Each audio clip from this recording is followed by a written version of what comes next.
10 выкладчыкаў, у тым ліку былы намеснік дырэктара Пінскага аграрна-тэхналагічнага каледжа, сталі фігурантамі 15 крымінальных спраў. Усе яны былі ўзбуджаны па адным артыкуле – хабарніцтва. Обстоятельства совершения преступлений в целом сходны.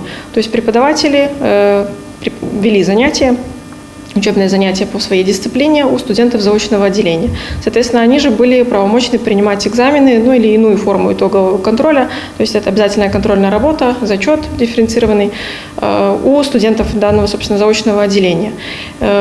Установлено по каждому из уголовных дел, что непосредственно перед этим экзаменом к преподавателю обращалась староста группы с вопросом, собственно, каким образом группе возможно сдать экзамен благоприятно. Кто-то прямо говорил о том, что нужна какая-то помощь, в том числе материальная.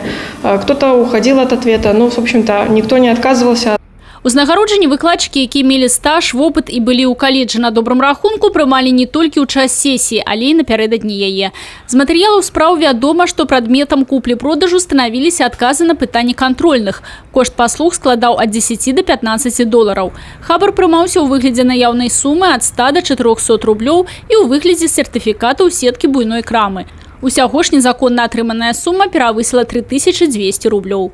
В судебном заседании, как в ходе предварительного расследования, не каждый из преподавателей, которым было предъявлено обвинение, признавали свою вину, некоторые отрицали свою причастность. Но, тем не менее, каждый из преподавателей признан виновным в совершении преступлений, которых им было предъявлено обвинение, и, соответственно, назначены различные наказания.